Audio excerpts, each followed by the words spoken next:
Pada tahun 1966, Indonesia dan Malaysia memberikan izin eksplorasi atas Pulau Sipadan dan Ligitan kepada perusahaan asing.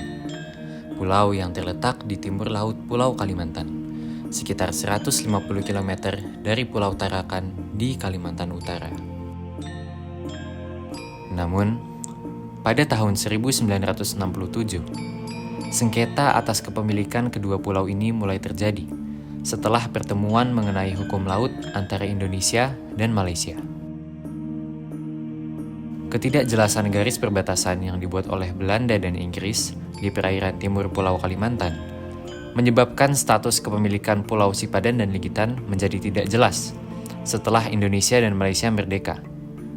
Kedua negara saling memperebutkan wilayah atas Pulau Sipadan dan Ligitan.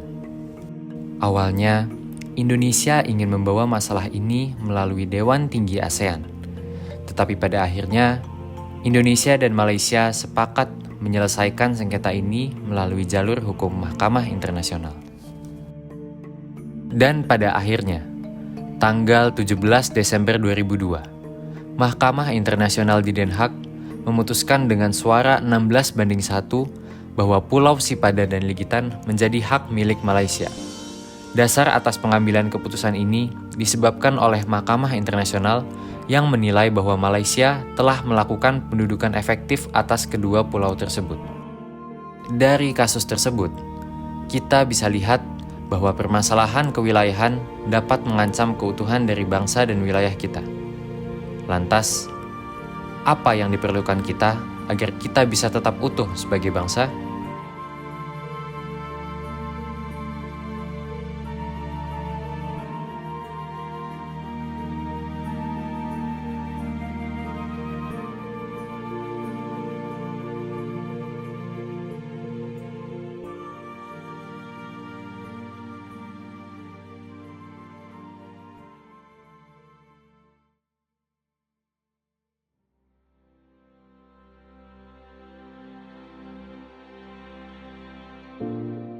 Pada tahun 1957, Deklarasi Juanda dikeluarkan menyatakan bahwa semua perairan di sekitar pulau-pulau Indonesia adalah bagian dari wilayah negara.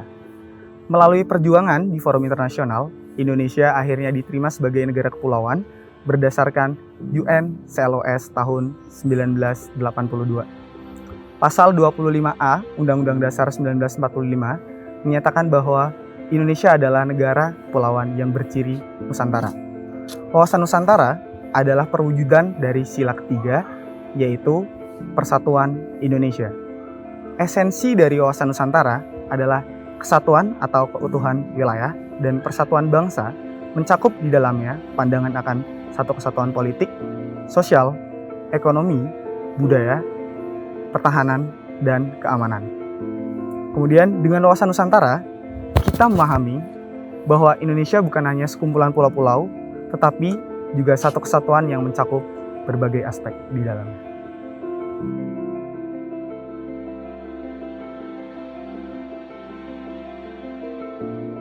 Oke, halo semuanya. Selamat pagi, siang, sore, malam, apapun itu. Nama aku Yasmina Rama Khairunisa. Aku dari Prodi Teknik Sipil Angkatan 2022. Oke, sebelumnya perkenalkan, nama aku Muhammad Dava Radana, biasa dipanggil Dava. Aku mahasiswa semester 4 di program studi Teknik Infrastruktur Lingkungan. Oke, seperti yang saya tahu di beberapa itu juga mungkin di tempat lain namanya wawasan kebangsaan gitu ya. Mungkin berbeda atau enggak, saya kurang tahu juga bagian itu. Cuma yang saya tahu adalah banyak hal mungkin dari segi bagaimana Indonesia itu secara konstitusional, dan juga dari segi budayanya, dari segi identitas Indonesia seperti apa, itu sih menurut saya itu. Oke, jadi sebelumnya wawasan Nusantara itu kalau menurut bahasa aku ya, itu kayak secara umum bangsa Indonesia itu tahulah tentang dirinya sendiri, tentang keanekaragamannya, tentang semuanya tentang bangsa itu sendiri. Oke, saya izin jawab setahu saya gitu ya. Oke, jadi apakah boleh? Enggak. Dan itu adalah menurut saya sendiri itu wilayah Indonesia itu sudah diatur juga dari segi berapa meter dari permukaan laut dan sebagainya, ke laut lepas, zona ekonomi eksklusif dan sebagainya. Cuma kalau misalnya diakui itu memang jadi perebutan ya, masyarakat itu harus tetap pertahankan gitu, karena kan itu bagian dari Indonesia. Atau mungkin menjadi rebutan yang dimana kalau kita sebagai rakyat yang berdaulat itu juga mementingkan orang lain juga ketimbang kepentingan kita sendiri gitu. Misal ada teman-teman luar sana yang memang tinggalnya di 3T gitu, terus juga diperjuangkan hak-hak mereka biar menjadi wakil Indonesia juga gitu. Jadi menjaga keutuhan itu adalah tanggung jawab sebagai warga negara gitu. Menurutku sih itu berdasarkan diplomasi antara kedua negara aja ya, kesepakatan ya. Mungkin di sisi kita lebih berhak, tapi mungkin di sisi mereka juga mikirnya mereka yang lebih berhak. Jadi ya mungkin kurang tahu sih, kesepakatan di antara dua negara aja. Oke, kalau dikaitkan dengan cinta tanah air yang sudah saya lakukan itu mungkin dari sejak SMP mungkin ya, SD masih kecil, SMP saya juga udah mengikuti ini baris berbaris, di mana saya exposure juga terhadap misal wawasan bagaimana sih 17 Agustus, ikut meramaikan, terus juga antusiasme yang terus saya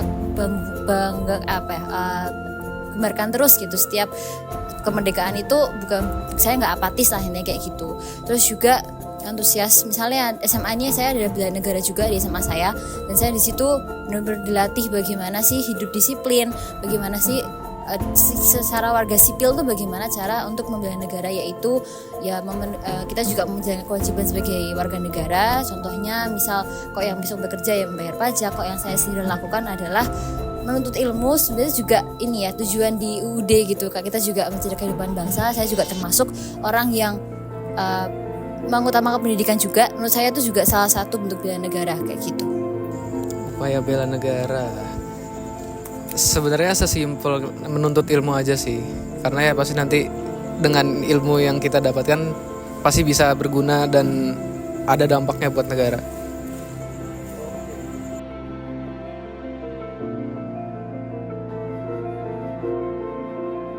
Menurut jurnal Bapak Roni Lukum, dosen Fakultas Ilmu Sosial Universitas Negeri Gorontalo pada tahun 2011, penyebab kurangnya pemahaman mengenai wawasan Nusantara dalam masyarakat adalah adanya 3 sifat, yaitu egosentrisme, etnosentrisme, dan juga etnonasionalisme.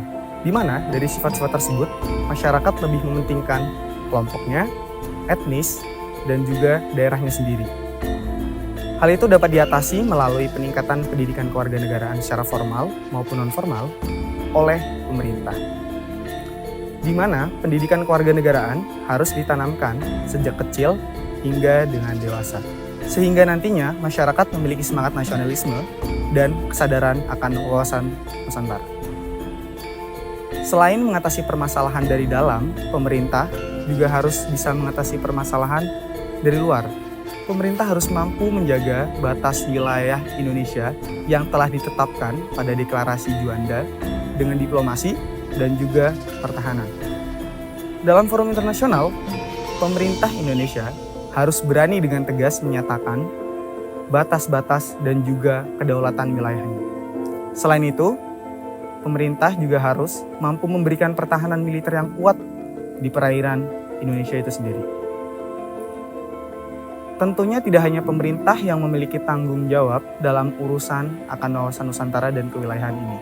Di sisi lain, masyarakat juga harus perlu menjaga integritas negaranya sendiri dengan tidak melakukan tindakan yang mengancam integritas negara ke kancah internasional.